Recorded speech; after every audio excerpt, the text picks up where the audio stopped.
You're listening to Wealthy-esque. We are a community of lawyers who believe that true wealth is having control of our time. I'm Ro Thomas, and as a busy wife, mom, and former Big Law associate, I know all too well the tension between the culture of the legal profession and pretty much everything else you want to do in life. That's why each week I'm bringing you the information and tools you need to improve your money mindset and manage your money to create true wealth. Because ultimately, it's not about the money. It's about the freedom and flexibility the money affords.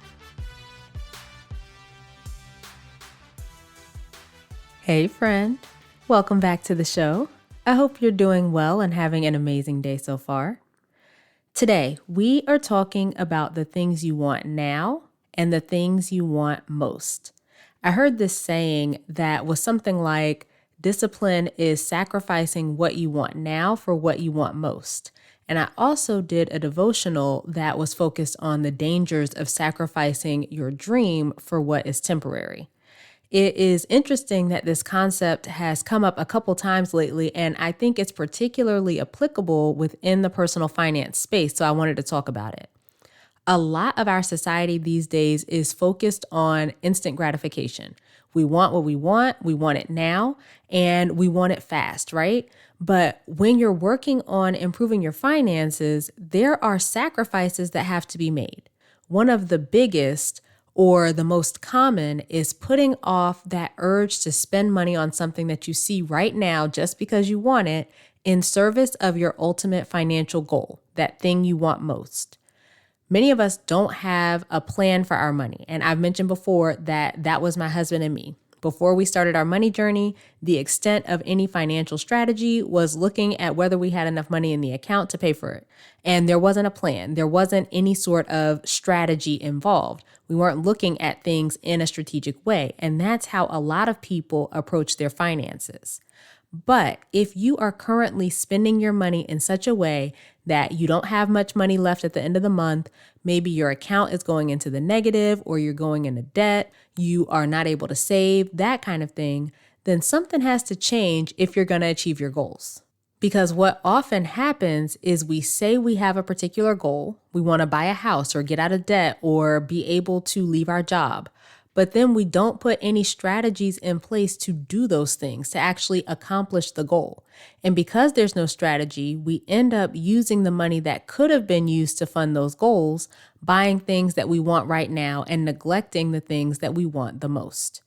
As I have said many times before, we are always making trade-offs with our money. So when we use our money for something that we want right now, when we use it to buy a new bag or to buy a new car or go on vacation or whatever the things are that you might want right now, then that money is no longer available for the thing that you want most, for that ultimate goal that you have. If you're not where you want to be with your finances, think about the things that you're doing now in the present that don't allow you to achieve the goal that you have for your future. Because there has to be a measure of sacrifice to be able to achieve those goals. You have to change something that you're doing now, sacrifice some money that you're spending now to be able to use that money to achieve your goals and put yourself in a better financial position.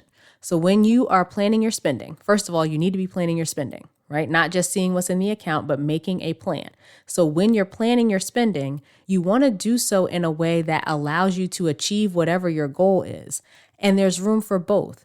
I don't believe that you just have to sit in the house and be bored and eat ramen noodles and do nothing until you achieve your financial goals. I don't think that's sustainable. I don't think it's realistic. But I know that there needs to be more thought put into how you're using your money in the present to make sure you can reach your bigger goals in the future. So if the way that you're currently managing your money isn't working, then you've got to change something. That change will involve some sacrifice. And the way I want you to think about this is in terms of the thing that you ultimately want, your ultimate goal, and whether that is more important to you than whatever it is that you want in the short term. And when you put it in those terms, you look at it that way, it makes it easier to make that decision about how you want to spend your money.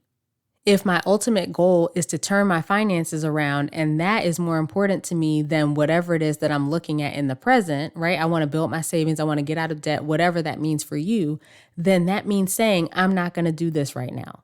I'm not going to spend on this. I'm not going to spend this much. I'm not going to go this time. I'm going to skip this thing because I want to use that money for my goal. I want to use that money to be able to save. I want my savings account to get to this amount. I want my debt to get down to this amount. It's not just going to get there because you want it to. The savings doesn't grow and the debt doesn't decrease just because you want it to. You have to make changes, and part of making those changes is deciding what's more important to you. Deciding that the goal you have is more important and not sacrificing that goal for something that you want in the moment that you're probably going to forget about in a couple days anyway. Because when you spend money without intention and you end up not having money for your goal, you've basically put those things that you bought above the ultimate goal that you have. You've made those things more important than that ultimate goal. And I don't want you to look up 10 years from now and still be in the same place because you're buying stuff that you want in the short term and not thinking about the goal. I want you to be achieving your goals and making new ones. And to be clear, sacrifice doesn't mean that you have to completely cut everything you want out in the present, right? There's often a way to spend on the things that you want in the present while still moving toward your goal. So that might mean that you don't do something as often as you want to, or you don't buy as much as you want to, or you buy a slightly lower level that costs a little less. Those are still sacrifices because you're not getting exactly what you want, but it's a compromise that gives you more room to achieve your goal. For example, I told you in a recent episode about my client who went on a shopping trip and dipped into her checking account buffer. So she had gotten to the point that she had $1,000 extra in her checking account and she felt like it was extra money. So she went on the shopping trip and then she had less than $1,000. But one of the things that we talked about was how she can still go shopping, but she can spend less than she did on this trip. It's still a sacrifice because she wants to spend X. Technically, she has the money to spend X, but if she also wants to achieve her goals, then she can't spend X. She can spend some amount lower than X that allows her to achieve that money, that allows her to achieve that goal, but she doesn't have to completely sacrifice being able to shop at all. And listen, I am not shaming anyone. I'm not saying that what anyone likes is wrong or anything like that. I like to shop, I like to go out to eat, I like to travel, but I also was willing to make sacrifices in those areas because the ultimate goal of getting out of debt was more important. So I didn't shop as much as I could have, or I didn't buy as expensive stuff as I could have, as often as I could have. We didn't go out to eat as much as we could have. We didn't travel as much as we could have, or go on as fancy vacations as we could have, because we wanted to achieve that goal. And so by making those compromises, it meant that we had more money available to achieve the goal.